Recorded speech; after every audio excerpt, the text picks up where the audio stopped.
It's a lovely flaxen-haired lass she is. Combination of going to the hair at last. hairdresser and then actually washing my hair. So this is like the one of Stop like it. 3 times you get to see it down. So Get here's the fuck outta something. here. I use shampoo like once a week now, or not even, Mm-hmm. and I haven't used deodorant in probably 5 years. Is that is that a bad thing? Should I be using those things?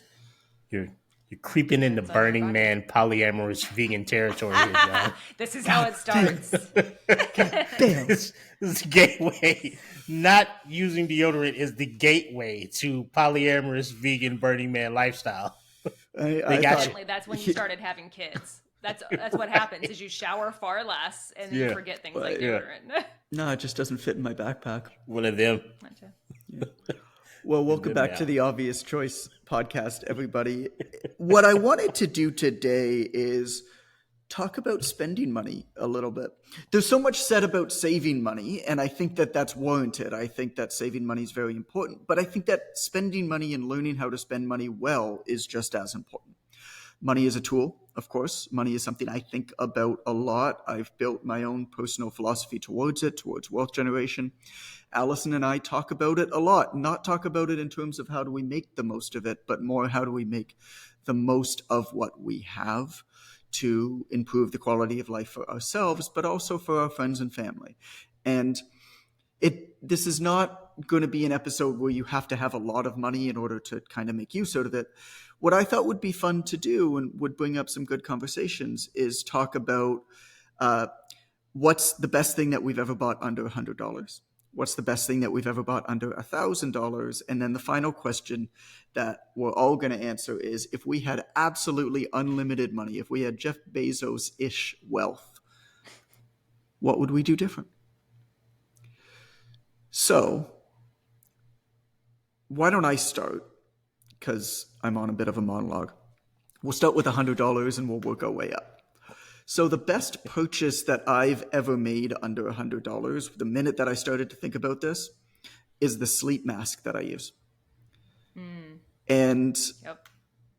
I have found that wearing a sleep mask fundamentally improves my quality of sleep. And I think it does that for 2 reasons. One is it's pitch black wherever I go. And especially with kids, a lot of the time we have to like turn on lights in the middle of the night and stuff like that. So it's not pure dark.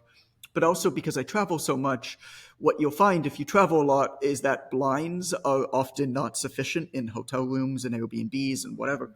And so having a really good sleep mask that I can bring with me makes a big difference. And of course, sleep is a really important thing to invest money into, I think, that a lot of us ignore. But the question then was which sleep mask. So I actually bought a whole bunch of different ones off of Amazon and kind of tested them out. And the best one that I found is one called Alaska Bear. They're like $12 each, but it's called Alaska Bear. I get nothing from it. I don't know anybody from the company, but I've got a few of them, and they are, not even under $100. They're the best thing that I bought under $20 are these sleep masks. So that's mine. Amber, because you're directly to the right of me. Amber, you're always in the middle. You're always on the right. I don't know why on this screen, but that's how it works. Amber, That's funny. what's your best purchase under $100? My tile that goes onto my keys. So that way when I can't find my keys, I can go on my phone and say, find my fucking keys. But then also, if I lose my phone and I know where my keys are, I can double tap the tile and it sets off an alarm on my phone. So I can find the things that I lose most often. It's very To good. what end, though? Because I always lose my wallet. What do you mean? You to can what end? you can put one in your wallet. Yeah, But it's too you thick. Can make one. They're too thick. Yeah. Because I've had so many of those things given to me over the years. Like they're always given out at like street events and stuff like that, and they're so big. First of all, I don't have any keys. Like at home in Toronto, we don't have any keys for anything. It's But your house all and your... the house. We go into the garage, and on the front door is a backup. We have just kind of like hidden around, but we have one of those lock boxes with an extra key for And the you front don't door. have a thing for your. Your car has to have some kind of fob. I have a Tesla. It's an app that you open it with. There's a backup that's like a credit card that you swipe on the door. But when you walk up to the car with your phone, it opens the car. So I don't have keys for anything. So I don't lose that. But I lose my wallet all the time, and The problem is the thing is too big. Do they make Have you smaller looked ones? recently though? They've got some pretty petite No. ones. No. I had one that was slim enough to go in the wallet. Okay.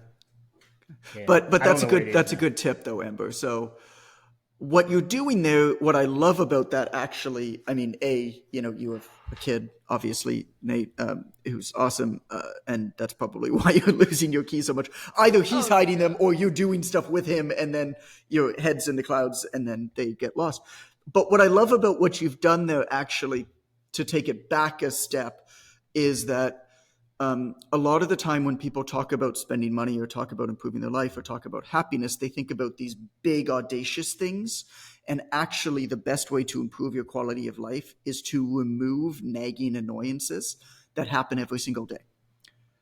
And so if you can identify, like you did, Amber, things that repeat every day that annoy you just a little bit or take just a little bit of extra time, over the course of time, figuring out how to spend a little bit of money to make that go away will actually do more to improve your quality of life than what most people think of when they think about spending money, which are like fancy cars and stuff like that. Because when you buy big stuff, oftentimes what happens is that you get a hit of enjoyment and then you get back on what's called the hedonic treadmill.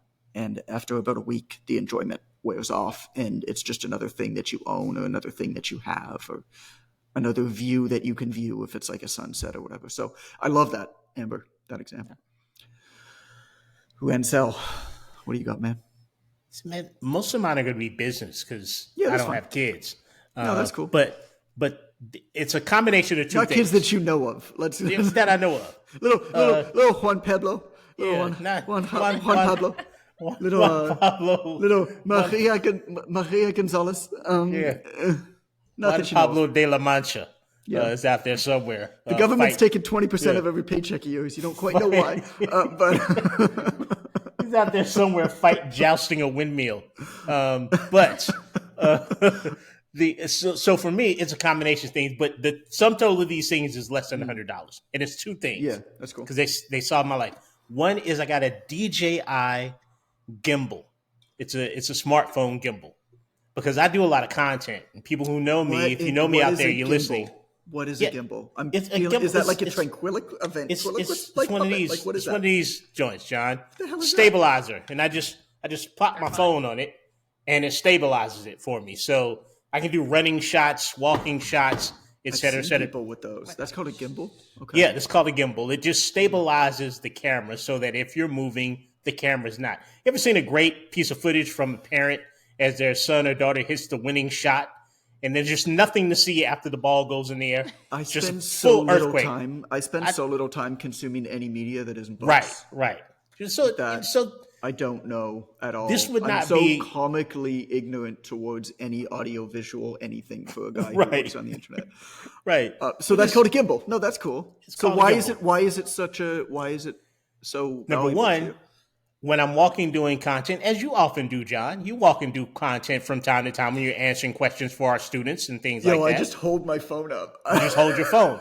Well, I hate that. I'm still the guy who holds my phone up to my ear when I'm talking to people.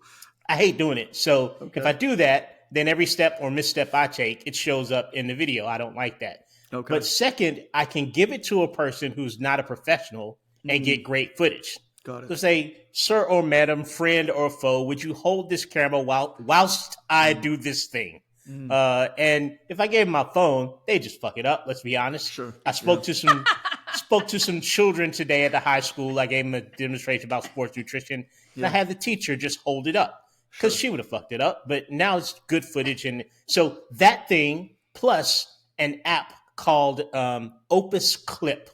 And Opus Clip lets me put video into the app, and it spits out captioned 30-second to 60-second reels. Oh, cool. All captioned B-roll footage, stuff like. Because I do content so much, and like Amber looking for her keys, I was often sitting at a desk looking through hours of myself talking. I do not suggest that for anybody out there, neither yourself nor me.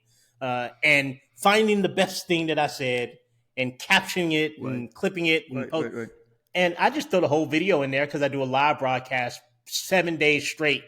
And then you can just pull out that clip. And then you can it just pulls it out. Yeah, pulls it out cool. for me. So that's a Replaces a video lifesaver. editor. So it's like basic video editing, but replaces a video editor. And stuff. Basic editing. I put the whole thing in. AI spits me 25 different 1 minute clips out, all captioned, ready to go in order of virility. I don't know what that means. Does it choose that? It chooses what it knows. It rates my hook. It rates the subject matter. It rates how trendy it is. Yeah. So that shit. You gotta hate it, man, and that's why I love it. You gotta hate it. I feel it's so easy to do this stuff now.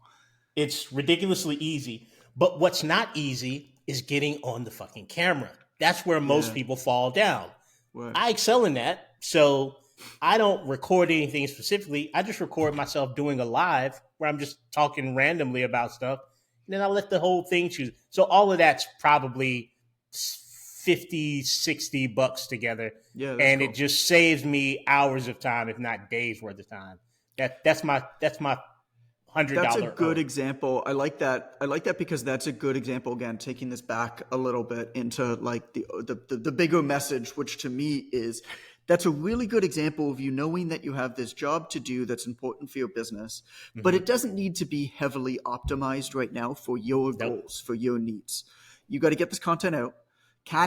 You got to get this content out into the world. We shot some content. We shot some content at local high school. At Evolve. I still got our cards here. Our Timmy's. Yeah. The Timmy's cards. So you got to get this content out. It's got to be good enough. Good enough. And in knowing that, it's okay, how can I spend a very little bit amount of money potentially and not a lot of time to get this done good enough? There's obviously ways that you could optimize this entire system. Like I was listening to a podcast today where somebody was talking about the creator economy, and what they were talking about, it was funny because I'm so tired because Jaden and Calvin are neither of them. They're like, both of them are sleeping well one night at a time, and then they're just alternating. And so Allison and I are not sleeping well ever. And so I was going to the gym at like 6:45 this morning, and I was so tired.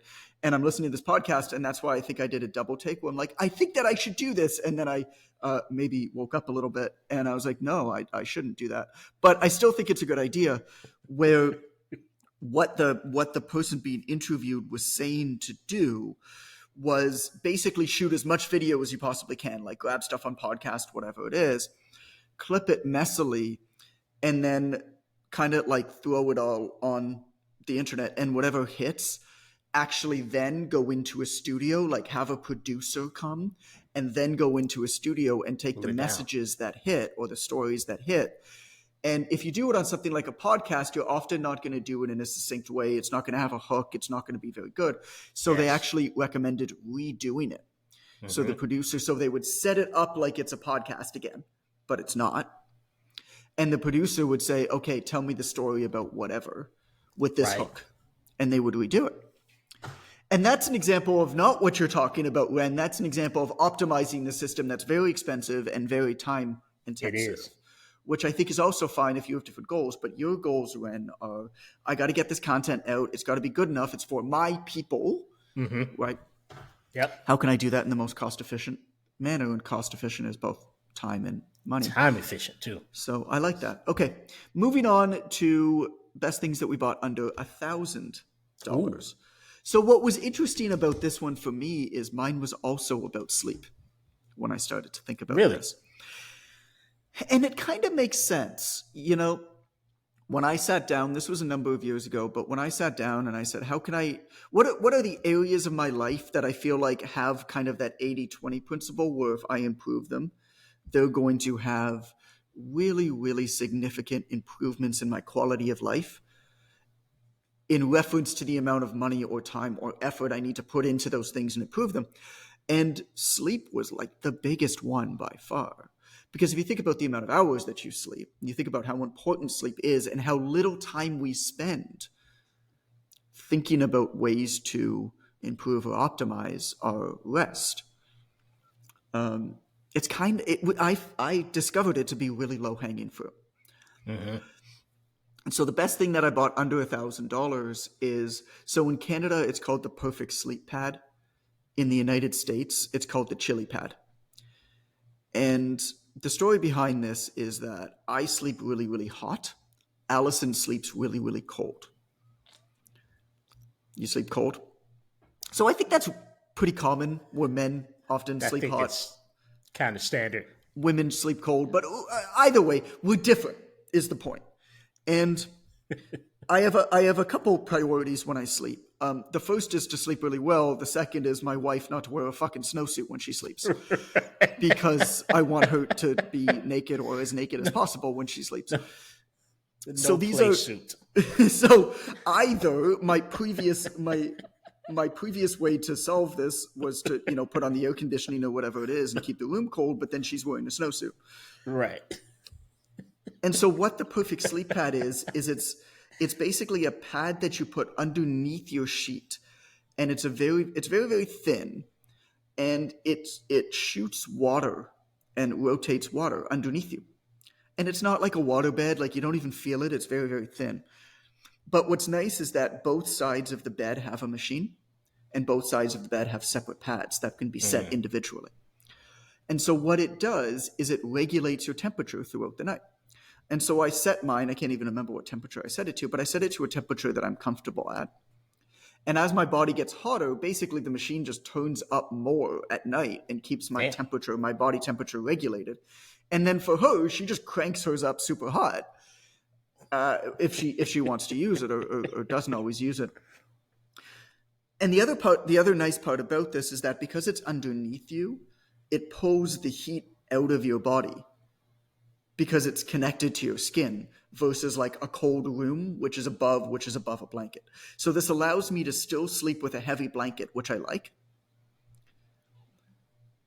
while keeping really cool at night, while this thing kind of like sucks the heat basically out of my body at night as I get hotter and hotter and hotter as I sleep, keeping me comfortable. They're not cheap, and there's really, really fancy ones. I think like 8 Sleep is a really fancy one that's out right now. But it's all like, it'll monitor your heart rate as you're sleeping and give you a sleep score. And I'm like, I don't want to. A, I don't give a shit about that shit. B, I don't want some fucking Silicon Valley company knowing, being in my bedroom at night. All of that stuff I just got out. Like we had one of those Amazon speakers at one point in our house. And I just picked it up one day and just took it and threw it in the garbage. She's like, so let me get this straight. We're allowing a spy into our house in exchange for being able to time eggs and turn on music with our voice. Like that's the trade here. Like that doesn't seem. I can use my Casio to time stuff, So anyway, that's mine. It's called the Perfect Sleep Pad. It's wonderful. This thing. Amber, what's the best thing that you got under $1,000? So, I got this platform swing for Nate that I had mounted in my living room, and so like I don't have a normal living. My entire house is built, for Nate, but this in particular, like I have no furniture. So I have a massive platform swing that I hang from the ceiling in my living room. Can I ask you a question? A really inappropriate question. So I know where this is going, but sure. When you called a general contractor or handyman or handywoman or handy person to install a swing inside of your house, did they have follow-up questions or? No, they did not. For one, my dad actually mounted the mount part for me. So, okay. But I have a few different hanging points that do not look good in my house. If people did not know, they would have questions. Understood. Go on. Thank you. Yeah. So you're welcome. So he's autistic, but he also has sensory processing disorder. And so he needs a lot of sensory input to be regulated. And so the swing, whenever he's feeling dysregulated, he can go and swing. And so he can self-soothe with the swing. And so that's just made everything easier. He has better control over his emotions. He participates better when we're doing homeschooling stuff because he can move while listening and participating and that kind of stuff. And so I think like between the swing, the shipping, and like the mountain stuff, I think $450, and so well worth that's been a huge win for us. Cool. I like that. Oh, I'm not going to make another sex swing joke. Len, what do you got? It's interesting how It's too easy. It's too easy. how both money levels follow sort of a theme. John in his sleep, Amber and her immediate environment, and simplifying that environment. And I'm right back to business again because I have no life. And so for me, my best purchase under $1,000 for multiple reasons was in the year of our Lord 2016 AD. Which Lord? Your Lord or my Lord? All of them, John. Just add them all. Wait, your Lord, if I remember correctly, your Lord was our Lord first. Right. I think, actually. Then some things happened. A couple of things went down, and couple stuff guys happened. don't speak anymore. Somebody wrote a book about that one time, didn't they? Just say a bus full of lords. Thor's on there. Zeus. Anyway, probably Satan too. I don't know at this point. But it was me buying the Online Trainer Academy certification course in 2016. Stop and, it. Keep and I don't want going. to make John's head big, so I'm going to defer away from anything related to the course specifically. I'll tell you why. Because my most significant contacts came from being in the first cohort of that certification course. You got your Ben Mudge in there. You got your Catalina Belmares. John was still involved. I'm sure Amber was around there somewhere. I just don't remember. I'm introvert. Yes, okay. before. Do you a little bit later? Okay. All the people that I avoided in the Hockey Hall of Fame that I didn't really know because I'm shy, but I know that they were there now. I think wasn't John V in the first cohort too? Like there's a lot of the people that maybe not, a lot of the people that are doing a lot of the things in our industry in 2024 were a big part of that first cohort of OT. I could throw in level 2, but it wasn't under, I don't think it was under $1,000, but it definitely wasn't. I could throw in level 2, but that's not the case in this case. But the contacts that I made, level 1 wasn't under $1,000 either. No. Maybe not. But we'll just go with that. Because I don't have another answer. No, I think I mean success leaves clues. When the fitness industry is big, but it's also very, very small. There are very distinct particular pockets that over the years you find that the people who have risen above, there's kind of the way that I envision it, the way that I envision success is you have so many people kind of working really, really hard, not getting anywhere, almost pushing up against what feels like this invisible barrier that they just can't get past, right? They're working so hard they can't get past. And then they look up and they're like, how did you guys do it? And what you will find is that a lot of those people, yes, they went out and they got educated, and the information in programs like the Online Trainer Academy, the Online Trainer Mentorship is that. But more than anything else, what they did is they put themselves in the type of positions to meet other people who are the types of people who put themselves in those positions. And as a result, they rose together. That's exactly what happened in that case for me. And just being in that first cohort, there were no coaches yet. So fundamentally, John was our coach. He was sort of unavoidable in that first cohort because there weren't any one-to-one mentors. Shit, none of us had graduated yet. Nobody had been through it. So that was a good purchase. And even though it was probably over 1,000, it was 1,000-ish purchase for me, and that was a good one. Yeah. Thanks for sharing. Yeah. Onlinetrainer.com/academy for anybody interested. I want to have a commercial break before we get on to the final element of the show, which is the whatever we're going to buy until what was it? If we had unlimited money, if we had Jeff Bezos money, what's a thing that we would buy? But first, I want to have a bit of commercial. Amber, you launched a business. Tell us about it. Yes, I did. So Oh man, you're gonna put me on the spot. So I am going to be doing consulting for personal service solopreneurs to help them retain and attract more customers through like badass customer experiences. So There you that's go. what I'm doing. What's it called? Pineapple something? 5 Pineapples Consulting. Yeah, the whole idea is that like 5-star ratings are out because it's kind of like the golf clap of ratings in my mind. And so you want a 5 Pineapples experience, you want like that holy shit, that was amazing, I have to tell all my friends about it experience. So how does somebody inquire or get a hold of you if they want to know more about it? Sweaty. 5pineapplesconsulting.com. So when you shared yesterday, I was torn between crying and throwing up. Like I shit you not. Like because like I always like if I launch something, I'm like, and nobody notices, it's like, okay, phew. But then when good things happen, I'm like, oh shit, something's happening. And it stresses me out. Like, oh God. And so I have it's a positive reaction. So thank you. And thank you for the commercial. 5 Pineapples Consulting. 5pineapplesconsulting.com. Yep. Most Cool. Check it out, y'all. 3 minutes of anything I've ever heard. That 3 minutes contained everything you need to know about Amber Riddles. Okay. All of it. So this is one. So the final one is a fun thought experiment.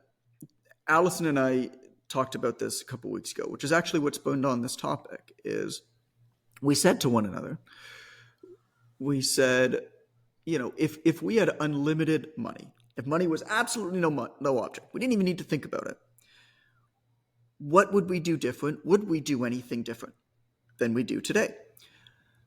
And what's first interesting about this question is that you figure out what's really important to you pretty quickly that you've kind of been like probably ignoring. But also what I discovered was that it's actually something that we could pretty easily do right now.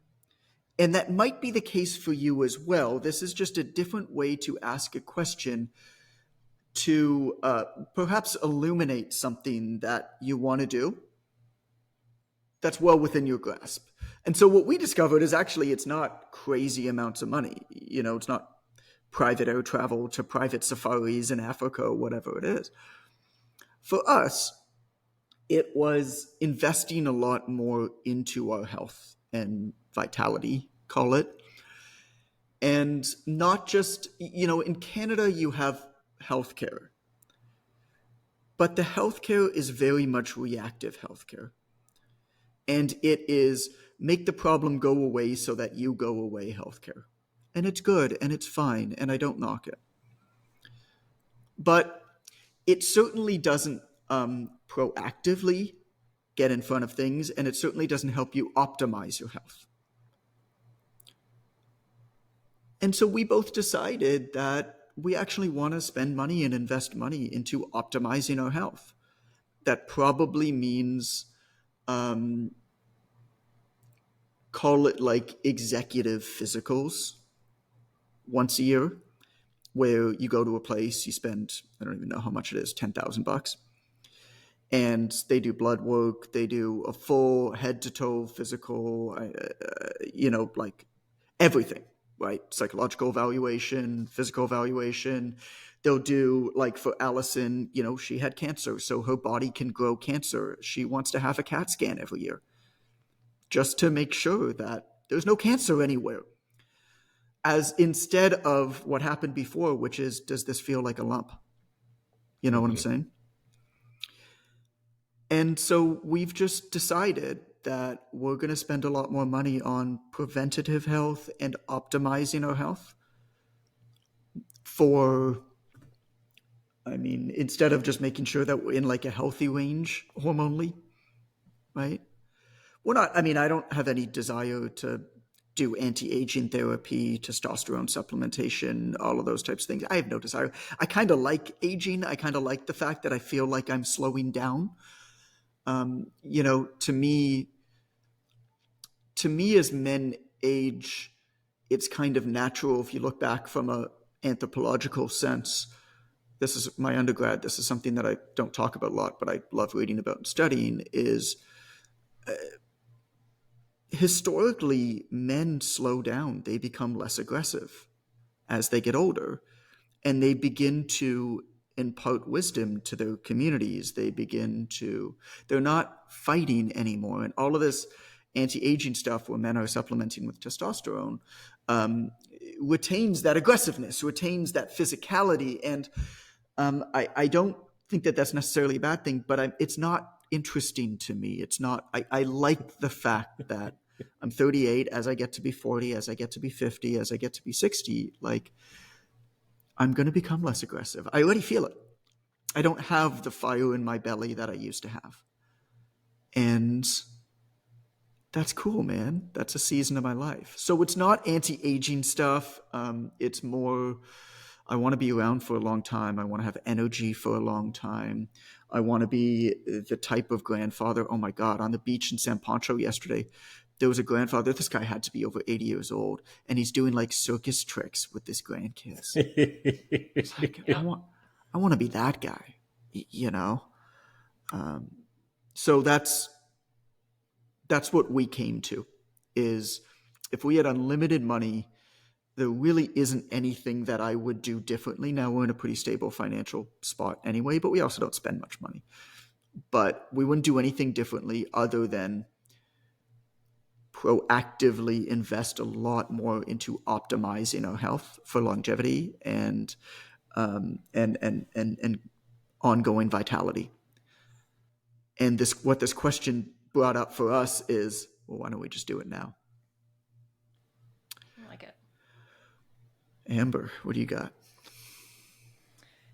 I've shared this online before, but I want to open like a mini like homeschool that I get to have more kind of control over. So obviously I homeschool Nate, but I want to be able to hire full-time like a neuroaffirming teacher and be able to fund it with the appropriate stuff, and then be able to allow a few other kids that would be good kind of classmates for Nate.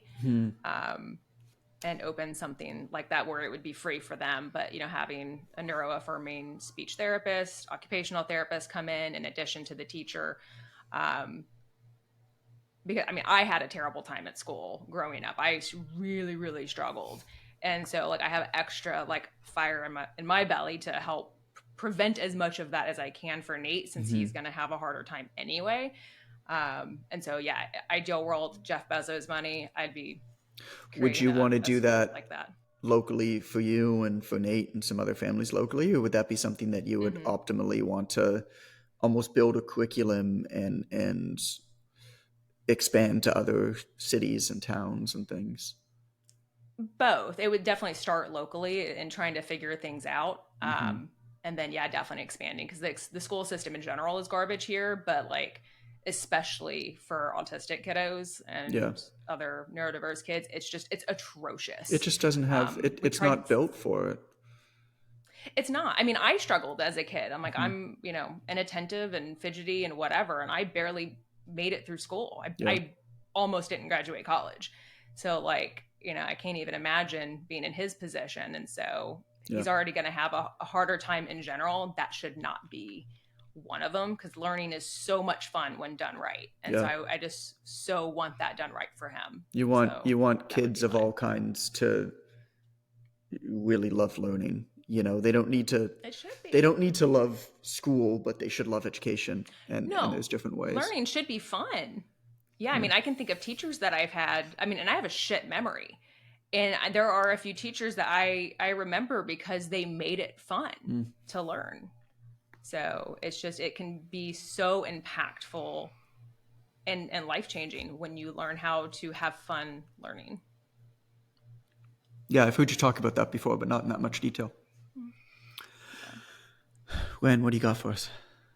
Bezos money. It's so funny because, number one, to Amber's point, if we had a slogan here, it should be like, North and South Carolina, education's not what we do.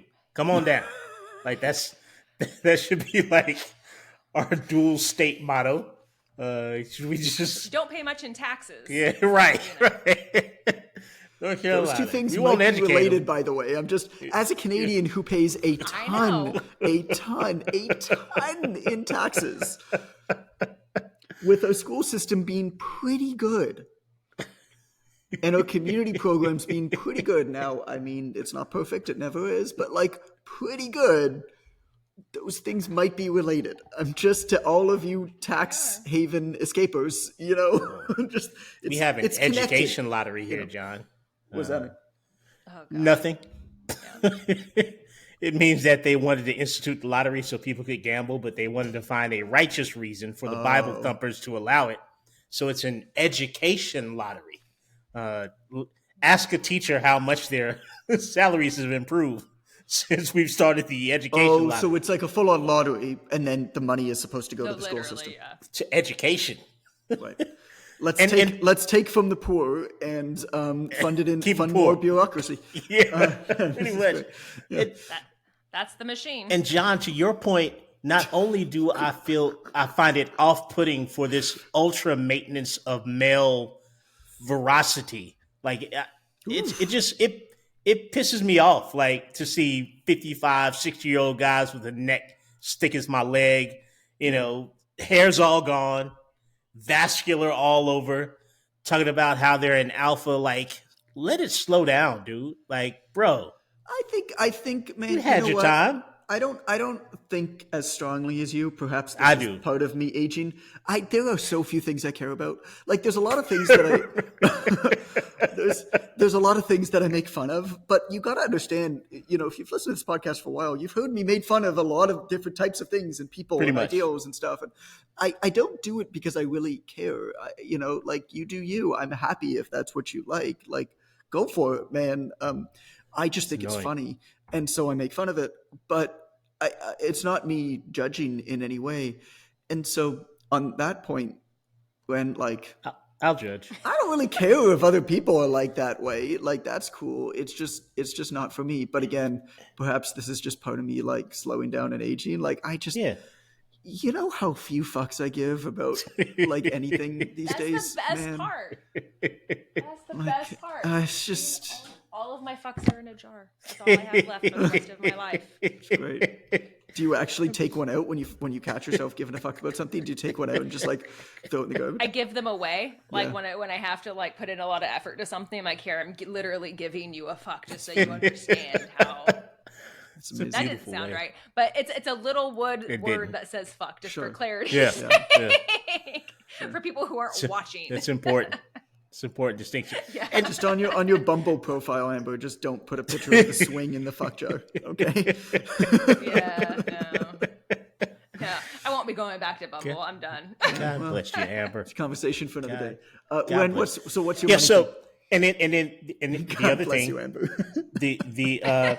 the unlimited amount of money. I found myself at a point of contention with self-limiting belief, because I couldn't dream up an unlimited amount, like a purposeful.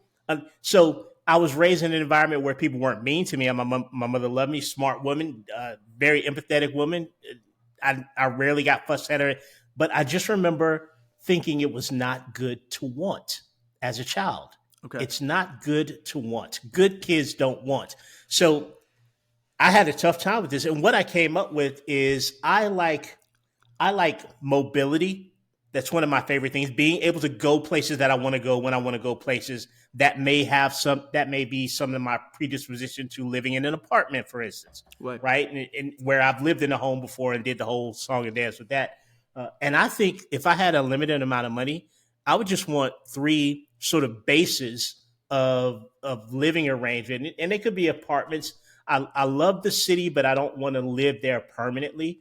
Yeah. So if I had like an apartment in New York, I also have family in Jersey. So the bulk of my family is there. So I'd like to have that option. Why would you buy an apartment? Like, I wouldn't.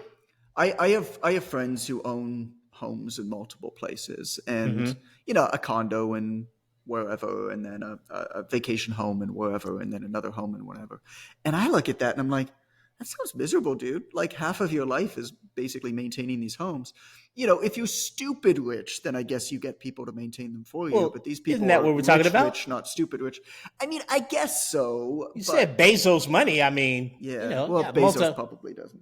Yeah, But one in New York, one in San Diego, because LA is highly overrated. Been to both. San Diego's a far nicer place, and there are probably more nicer places in Cali that I don't know about because I don't spend a lot of time on the West Coast.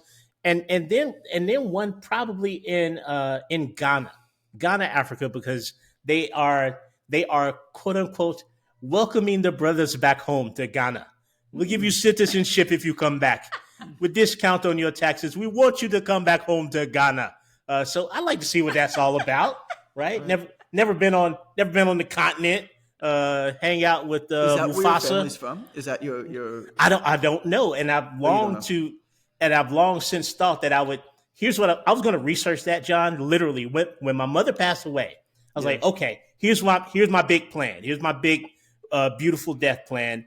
I'm going to do the AfricanAncestry.com thing. Yeah, sure. They're going to tell me what percentage tribe. I'm going to locate that place on the continent of Africa, and I'm going to spread my mother's ashes there. And then it sort of turned out to be a scam.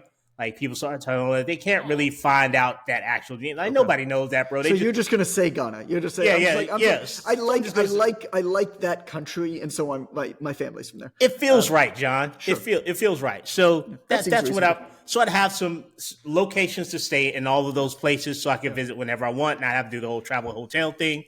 I think that would be interesting. And basically, what I'm saying is, I have no idea what I would do with Bezos' level of money. But that's a good filter to figure out whether you're on the right track. It's a good filter. If I had the money to do that, I could quickly figure out, oh shit, I don't like this. And you could probably do those things now. Maybe not buy a home in those places. But I could travel at the very least. I could travel. I've been to all the places except for Ghana, and I was planning on doing that in 2020. Hello, pandemic. Thank you for that. But that was the one place you really didn't want to go in 2020. Two, China, one, this number one, China, two, Africa. They weren't your. But that's why I like this question, is because now you know that like maybe I should light a fire under my ass to creates thought. It's book a month in Ghana. Like I'm just gonna this is what Allison and I do. I call it this is one of my guiding principles for life. One of my guiding tools that I do. I call it the fuck it button. And over the years, what I've discovered is that I have a very, very hard time thinking about and wanting to do a thing. And I procrastinate a lot from doing that. Mm-hmm. Probably that's normal. I don't know, but it's how I operate. And so what I actually do is I design into my life, both personally and business, I design into my life a fuck it button. And the fuck it button is, once I press this button, there's no turning back. I'm stuck. I got to move forward. So if I wanted to go to Ghana, for example, I just book a flight. Yeah. I just book a flight. Because you're going to figure out the rest of that stuff. You're going to figure it out. Book a flight. Don't book a return flight. Who knows how long you're going to be there for? But you book a flight. You're like, all right, I'm going to be there on whatever, October 2nd. Right? Now, fuck it. All right, I got to find a place to stay. Right. Fuck it. Let's join some communities there. Let's get to know the lay of the land a bit. And I did the same thing with business. It's the same thing. The fuck it button is like, all right, I'll set everything up and I'll procrastinate. And then one day it's just like, I'll set it up so all I have to do is just press the enter key. And the minute that's done, it's like, well, there's no turn back, like what you did yesterday, Amber. Mm-hmm. The fuck it button, like I'm posting about this, no turning back now. Pineapples. I sweat my own pits. I'm but no turning back now. Amber sweats pineapple juice. She does. I've seen it. I'm sticky. Well, thank you for listening. This is a fun episode. This was a fun episode because I like the themes that we kind of hit. The idea of what's the low-hanging fruit to improve the quality of your life is kind of how I approach it. how Amber approaches this is, I don't know, what would you say, Amber? Like, kind of bringing a step back and saying, eliminating a lot of the It's environmental control yes. is leaning into how I operate and how Nate operates, and instead of trying to fight it, it's just lean into it. And so designing the environment to support that. So really, what are small things every day that are nagging that you can design into so that you can better modulate your day to day and improve your quality of life there? And then Ren is more about business stuff, is about understanding, what are ways to get done what I need to get done in a way that's good enough so that I can serve my people better and whatnot. And then the final question, just I think that's a fun question. If you journal, I don't journal, but if you have somebody to talk to, like how I talk to Allison, pose that to one another. And what comes out of it is often very interesting about what you really, really prioritize and perhaps should go and do, I'm going to recommend another episode, and then we can get out here for today. So, not too far back. Have a listen to episode 186 next. This is Help Everyone Without Going Broke. I thought that this would be a good episode because we talked about money here, and, it's possible that you were thinking about what we were talking about here and saying, oh, it would be nice to be able to do some of those things, or maybe you were thinking in your own head what the answers were for yourself, which I hope, and thinking, oh, if I had a bit more money, I could do those things. And so this episode will help you make a bit more money with a better business model while still being able to help people. And that's what it's all about. So that's episode 186, Help Everyone Without Going Broke. Thanks for listening. Hope you're good. Talk soon. Bye-bye.